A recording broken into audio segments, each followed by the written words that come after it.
Le Centre d'études biologiques de Chizé a repris des locaux qui ont été fabriqués par les Américains quand la France faisait partie de l'OTAN.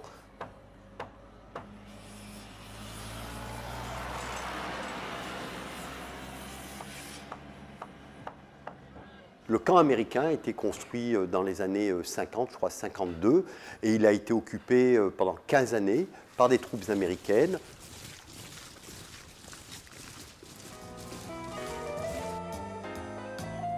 Eux, les Américains sont arrivés en 52. Mais il y a eu, toute la construction a été faite par une entreprise de Chizé à l'époque. Il a fallu tout construire. Ils étaient autonomes, mais il n'y avait pas d'électricité. C'était des gros groupes électrogènes. Il y en avait 3 monstres avec des génératrices. Ils produisaient eux-mêmes leur électricité. Il a fallu faire venir l'eau de Chizé. Il y avait 10 km de canalisation. Ils ont construit un énorme château d'eau. Il y avait donc les dortoirs, la cantine, le mess des officiers. Après, il y a eu le bowling, il y avait la chapelle, il y avait, et puis je vous dis, tous les locaux de garage avec station-service et tout, parce qu'il y avait quand même beaucoup de véhicules aussi dans le centre. Hein.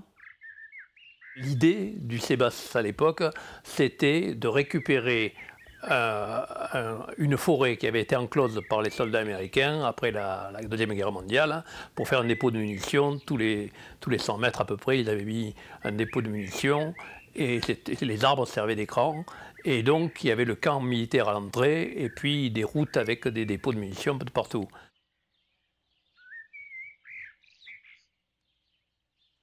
En 1967, le général de Gaulle décide que la France va quitter l'OTAN, les Américains partent très rapidement, et en 1968 est créé le CEBA, c'est Centre d'études biologiques des animaux sauvages.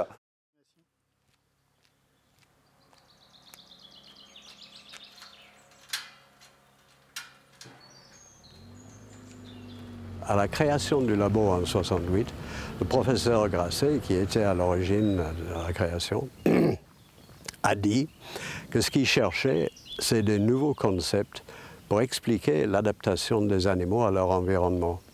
Parce qu'il était néo-lamarckien, anti-darwiniste. Et donc les concepts de biologie darwiniste ne le convenaient pas. Il a créé 2 stations de recherche majeures, un au Gabon et un à Chizé, pour effectuer les recherches, pour découvrir de nouveaux concepts, pour expliquer les mécanismes d'adaptation. Et il avait 3 mots-clés au début, qui sont toujours d'actualité. Ces programmes doivent être faits sur le terrain, et pas à l'Université de Paris, sa base, à long terme et de façon interdisciplinaire.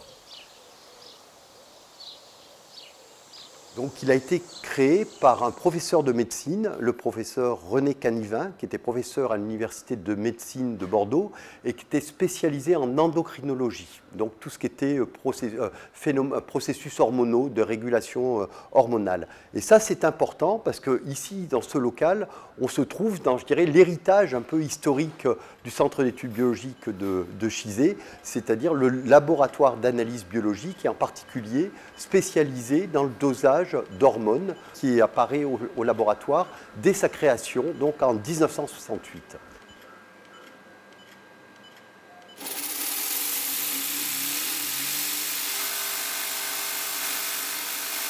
Moi, je suis arrivé à la mi-juillet 1968, donc ça fait juste une 50aine d'années. Et là, bon, premier chercheur a travaillé uniquement sur les reptiles, bien entendu, alors que l'équipe donc du professeur Canivin, qui était le premier directeur qui venait de Bordeaux, était plutôt une équipe de physiologie. La population n'était pas inquiète du tout, en quoi que ce soit, des recherches qui étaient faites. Ils avaient une vague idée de ce qui pouvait se passer. C'était le Centre national de la recherche scientifique. Bon, voilà, et puis ça leur suffisait. Vous savez, les gens se posaient moins de questions qu'ils ne s'en posent aujourd'hui. Si, ils se posaient des questions, c'est sûr. Ils se posaient bien des questions. Même il y a eu des petites choses bizarres, parce qu'il y a des gens qui ont trouvé des serpents bizarres en forêt, qui n'avaient rien à voir avec ici, avec notre climat, vous comprenez? Au début, c'était distant. Pour vous donner l'idée, mon surnom, c'était l'Américain. Ils ont vu arriver encore un étranger, et de nouveau, c'est encore un Américain. Bah, ils avaient du mal à comprendre ce qu'on faisait, hein, parce que ça leur paraissait complètement ésotérique. Ce qui était embêtant pour eux, comme les couleuvres ou les vipères, pour nous, c'était un sujet d'étude. Ils se demandaient comment on paye des gens pour faire ça, pour étudier ça. Le labo, qui s'appelait Centre d'études biologiques des animaux sauvages, vu de l'extérieur, les gens ont cru que c'était un parc zoologique.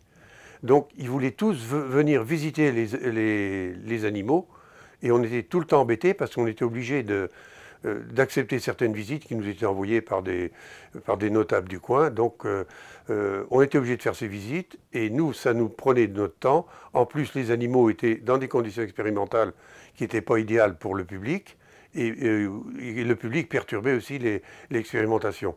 Donc, l'idée est venue, avec le professeur Canivinck, de dire on va essayer de focaliser ces gens à l'extérieur en créant une structure uniquement visitable par le public.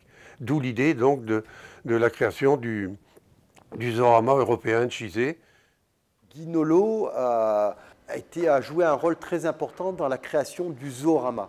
Parce qu'avec la création du Centre d'études biologiques de Chizé, il y avait les animaux dans la forêt, mais il y avait aussi des animaux en conditions contrôlées pour, par exemple, mesurer l'influence de différents paramètres comme l'éclairage sur les cycles hormonaux. Et donc les gens de l'extérieur demandaient à venir voir les animaux. Et est née l'idée de créer à côté du laboratoire un zoorama présentant la faune européenne. Parce que paradoxalement, les gens connaissaient la faune du monde entier, notamment les grands carnivores africains, les tigres d'Asie, mais connaissaient totalement la faune locale. Et c'est comme ça qu'est né le zoorama européen de Chizé, qui existe toujours, c'est le Zoo Odyssée. Le professeur Boissin, lui, était plutôt écophysiologique, donc la thématique était un petit peu évoluée du côté écologie. Tout ce qui était études physiologiques devenait de plus en plus pointu dans le domaine de la physiologie, et notamment sur des processus d'ordre moléculaire.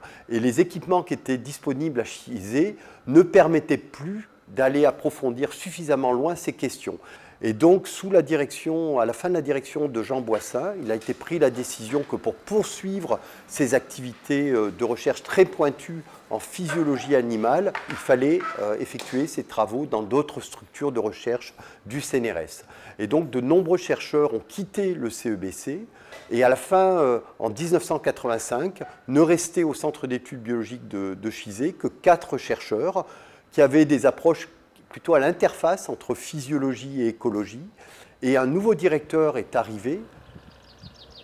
Je suis arrivé dans un laboratoire où il restait plus que 3 chercheurs et une quarantaine d'ingénieurs techniciens administratifs. Donc c'était complètement déséquilibré. J'ai vu le directeur des sciences de la vie de l'époque qui m'a dit « Écoutez, si vous allez là-bas, on est prêt à mettre des postes là-dessus. » Et donc, moi, je n'avais pas spécialement besoin d'avancement puisque ça se passait bien. Mais par contre, j'avais une dizaine d'étudiants en thèse qui n'avaient quasiment pas d'avenir. Et donc, je me suis dit « C'est l'occasion ou jamais de renouveler. » Donc, j'ai eu l'engagement du directeur des sciences de la vie de l'époque pour aller là-bas. Mais quand je suis arrivé là-bas, le jour où j'arrivais dans le CEBAS, qui est devenu le CEBC, eh bien, le directeur des sciences de la vie partait et un autre le remplaçait. Et quand j'ai demandé un rendez-vous pour lui demander la confirmation, il m'a dit non, pas question, on n'a pas de poste, on n'a pas de poste à vous donner. Donc je me suis retrouvé coincé. Et donc j'ai dit, écoutez, moi je ne peux pas remonter en labo dans ces conditions. C'est pas possible, il faut du temps neuf. Donc je vais retourner à mon labo d'origine, c'est-à-dire à Montpellier. Et à ce moment-là, on a fait savoir au personnel qu'on allait fermer le laboratoire parce que le directeur partait. Donc je me retrouvais responsable de la fermeture du laboratoire, ce qui ne m'a pas spécialement amusé. Alors il faut savoir que Pierre Jouventin, il arrive aussi avec ses propres programmes qui portaient sur l'écologie comportementale des oiseaux et des mammifères marins, principalement dans les terres australes et antarctiques françaises. On a changé la thématique du laboratoire, c'est-à-dire avant c'était physiologie dans le milieu, ça a été renversé si je puis dire l'orientation, c'est-à-dire que ça a été écologie avec des données physiologiques. C'est-à-dire on a renversé un peu la logique pour que les gens soient plus proches de la nature quand même et que la fonction de station de terrain soit remplie. Et puis j'ai amené toute mon équipe qui travaillait dans les terres australes sur les oiseaux et mammifères antarctiques et ça a donné actuellement cette branche. Au début, le laboratoire faisait de la biologie des animaux sauvages en sens large. Et un grand investissement fait sur le radiopistage des animaux dans la forêt de Chizé n'a pas donné les résultats scientifiques probants pour le CNRS. Et même avec un nouveau directeur et un changement de thématique, le laboratoire n'a pas réussi à faire les découvertes pertinentes en physiologie animale. Et donc en 85, changement de direction totale, avec Pierre Jouventin qui est arrivé avec son équipe des terres australes et antarctiques françaises. Mais son arrivée ne s'est pas passée très facilement. Et au bout d'un an, le CNRS a envoyé un comité pour voir si le laboratoire devait continuer sous sa direction ou non.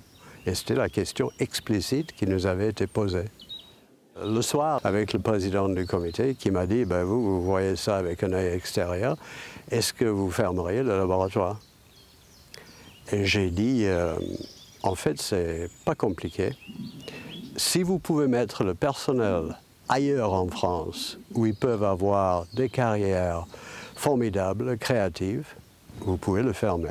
Si vous décidez de le garder, il faut absolument donner des postes à ce laboratoire pour du sang neuf. Ce qui n'a pas été fait. Une délégation d'ingénieurs techniciens du laboratoire qui était proche de Ségolène Royal, qui veut être parachuté sur place, sont allés la voir et lui ont dit voilà, vous vous rendez compte, c'était en 85, il venait d'y avoir des élections, il y avait 15% de vote pour l'écologie, pour le parti écologiste récent, et vous vous rendez compte, on ferme un des rares laboratoires d'écologie de France. Et elle a contacté le conseiller scientifique du président, de François Mitterrand, qui a contacté le directeur général du CNRS en lui disant qu'est-ce qui se passe. Lui, il ignorait même la chose. Il a demandé à son directeur des sciences de la vie qui était nouveau et qui a dit bon, je vais regarder de plus près. Et il s'est rendu compte qu'en réalité, il était un peu vite parce qu'on était en pleine ascension. On publiait dans les plus grandes revues internationales, scientifiques, comme par exemple Nature. Et donc, il s'est dit bon, il faut quand même, on ne va pas fermer ce laboratoire. J'étais à ce moment-là au gouvernement avec Hubert Curien, donc comme collègue ministre de la Recherche, Hubert Curien, qui était lui-même un grand chercheur.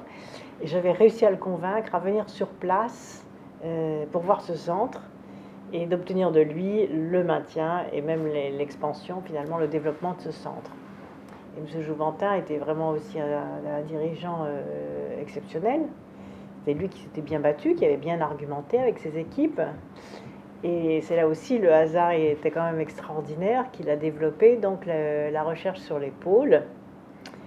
Et le hasard des choses, de la vie, fait que plus de 25 ans après, je suis nommée ambassadrice des pôles.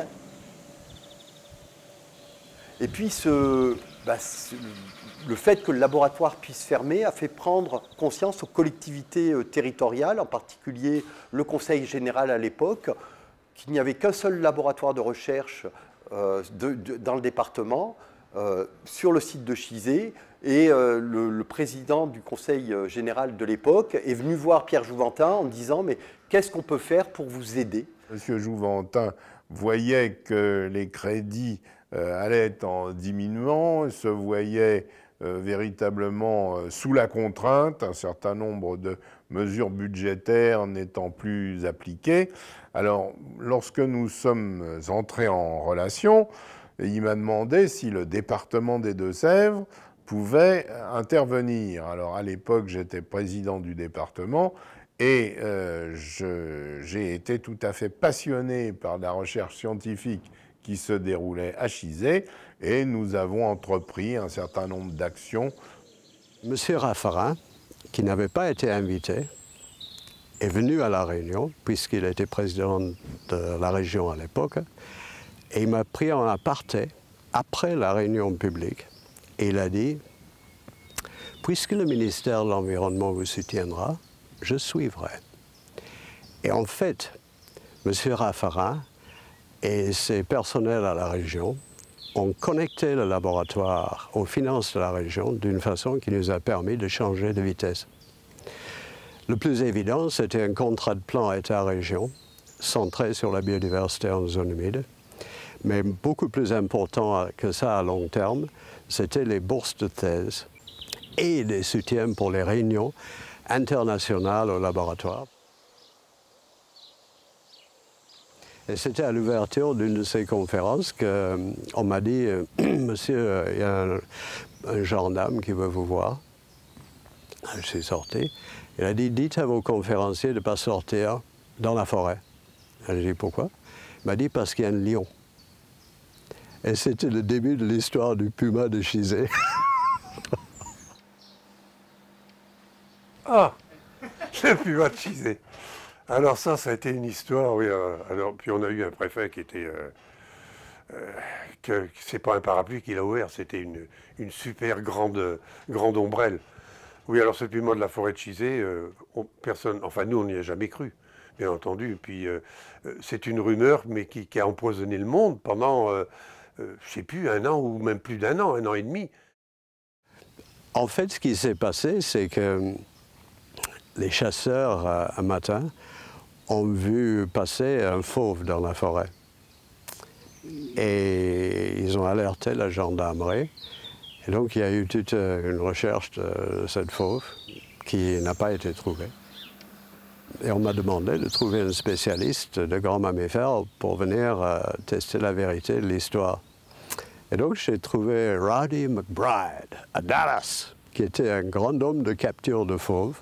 Il est venu avec un copain et 3 chiens. Et ils ont passé 15 jours chez nous. Conférence de presse à la sortie. Monsieur McBride, est-ce que vous pensez qu'il y a un risque pour le public dans la forêt de Chizé? Well, where I come from, quand il y a un puma, on trouve des cadavres. On ne le voit jamais. Or, ici, on le voit tous les jours, il n'y a pas de cadavres.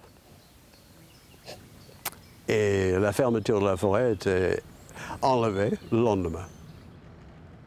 Cette affaire qui a duré plus longtemps que la visite du puma dans la forêt nous a mis à contribution. Il a fallu calmer la population. Nous avons même fait venir des chasseurs avec des chiens créancés pour le puma, qui sont restés là une dizaine de jours et qui ont fini par nous dire qu'il n'y avait plus de pumas dans la forêt de Chizé et qu'ils voulaient bien rester, mais ils préféraient retourner chez eux. Mais moi, j'en garde une valeur parce que j'ai une empreinte du puma qui a été prise à l'époque et que je garde en souvenir du puma de Chizé. Donc en 1998, après 13 années de mandat, donc Pierre Jouventin quitte la direction du laboratoire, préfère retourner à Montpellier, et Patrick Duncan, qui était directeur de recherche au niveau du laboratoire, reprend la direction. Et Patrick Duncan, lui, donne vraiment une dimension très écologie évolutive, c'est sa culture, au laboratoire. En fait, je suis arrivé au CEBC comme chercheur. Et donc, j'ai passé en tout 9 ans comme chercheur sous la direction de Pierre Jouventin. Et ma mission était... Pierre avait une équipe qui marchait bien dans les terres australes et antarctiques françaises sur les prédateurs marins. Mais un laboratoire en Deux-Sèvres avait besoin d'un programme pertinent localement. Et donc, ma mission, c'était de développer des recherches dans la région. une des actions prépondérantes de Patrick a été de réorienter une partie des activités de recherche du CEBC sur des thématiques locales, notamment en lien avec les herbivores dans la forêt, en particulier les chevreuils, mais aussi des herbivores comme des canards herbivores dans la zone des marais littoraux. Et puis avec le travail de Vincent Bretagnol sur la zone agricole entourant le laboratoire. Et ça a été, je dirais, majeur, parce que je pense que ça aurait été difficile de maintenir une station de terrain comme Chizé si elle avait été complètement déconnectée d'activités de recherche locales. Et aujourd'hui, on a un véritable équilibre entre ces activités locales et des activités qui se projettent beaucoup plus à l'international.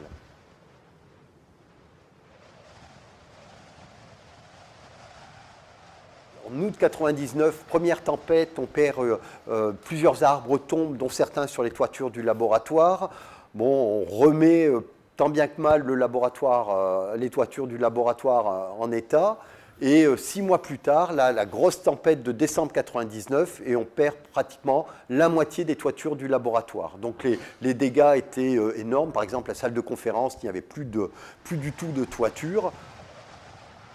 Première année de ma direction, 99 décembre, la tempête Lothar passe et casse le gros des toitures avant une pluie.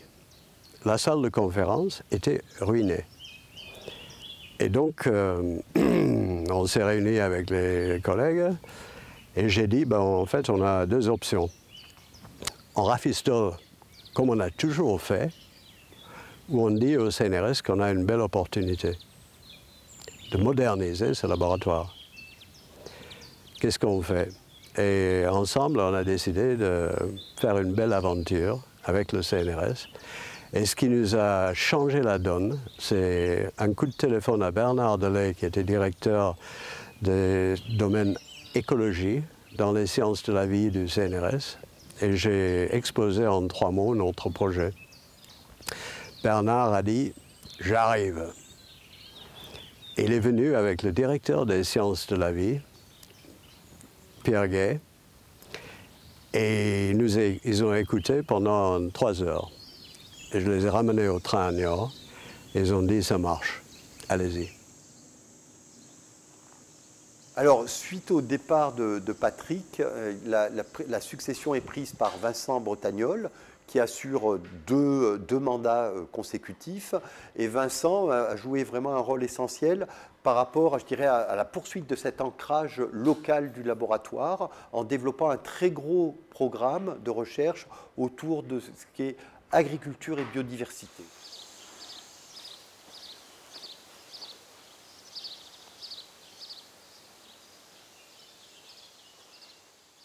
Après les 2 mandats de Vincent Bretagnol, donc il y a Xavier Bonnet qui prend la direction. Alors Xavier, lui, fait cette synthèse entre la partie écophysiologique, puisqu'il a beaucoup travaillé sur l'écophysiologie de la reproduction des reptiles, en particulier des vipères, mais aussi c'est en lien avec leur écologie, et notamment tout ce qui est, je dirais, qualité du milieu pour héberger ces reptiles. Un autre aspect important de l'histoire du laboratoire, c'est jusqu'en 2014, le laboratoire est une unité propre du CNRS. C'est-à-dire une unité propre, elle ne dépend que du CNRS. Alors, bon, ça a des avantages, c'est-à-dire qu'on est très bien identifié au niveau du CNRS, mais ça a des inconvénients, c'est qu'on est un peu déconnecté du tissu universitaire. Or, le laboratoire a un besoin vital de travailler avec des étudiants, donc notamment des doctorants inscrits au sein d'écoles doctorales. Par ailleurs, à cette époque, on était la dernière unité propre dépendant de l'Institut national écologie-environnement. Et donc, il n'y avait plus de politique d'unité propre. Et donc, notre institut de rattachement nous a dit, voilà, il faut que vous deveniez UMR. Les UPR, de toute façon, sont condamnés. Et donc, il nous a semblé logique à ce moment-là de nous associer avec l'Université de La Rochelle, parce que c'était l'université locale avec laquelle on avait le plus de rapports scientifiques, notamment, mais pas que, au travers de l'équipe Prédateurs marins. Et puis, c'est vrai que ça nous permet, en étant maintenant associé UMR avec l'Université de La Rochelle, eh ben, d'être plus impliqué dans le fonctionnement de l'université, dans le fonctionnement de l'école doctorale et de favoriser les échanges et l'accueil d'étudiants de l'Université de La Rochelle au sein du CEBC. Christophe Guinet, il n'avait pas une formation de biologiste au départ, enfin de biologiste universitaire comme nous, c'est-à-dire qu'il venait, il était ingénieur dans l'agriculture. Mais il était fanatique des orques. Et donc, au lieu de faire son stage dans une ferme comme les autres, et lui, il voulait absolument étudier les orques, ce qui était curieux comme cheminement. Et il est allé au Canada, du côté de Vancouver, pour étudier les orques. Ben moi, je reviens en fait plus dans la lignée de Pierre Jouventin, parce que j'appartiens à l'équipe Prédateurs marins. Et donc, je conduis l'essentiel de mon activité sur les mammifères marins qui vivent dans les terres australes et antarctiques françaises. Après cette histoire longue de 50 ans, aujourd'hui, le Centre d'études biologiques de Chizé est considéré comme un laboratoire d'excellence dans le domaine de l'écologie. Et ce qui est intéressant, c'est que ce laboratoire, il s'appuie sur des outils qui étaient déjà existants à sa création, à savoir les dosages hormonaux, la biotélémétrie, et puis des choses qui étaient considérées à l'époque comme peut-être peu innovants, comme des observations à long terme, se sont avérées au fil du temps des outils extrêmement précieux pour répondre à des enjeux majeurs pour nos sociétés. C'est-à-dire qu'aujourd'hui, nous faisons face à la 6e crise d'extinction, une érosion massive de la biodiversité, et nos suivis à long terme nous permettent de comprendre comment les effets du climat, des changements, de la destruction des habitats, de la surexploitation des ressources affectent ces populations d'oiseaux, de mammifères, de reptiles. Alors, comprendre comment elles sont affectées, c'est bien, mais aujourd'hui, toute l'énergie du laboratoire est dédiée à agir pour essayer d'enrayer cette érosion de la biodiversité. Donc, comprendre, mais aussi proposer de nouvelles politiques de gestion de l'environnement pour assurer à la fois le maintien des activités humaines et un bon état de conservation de notre environnement.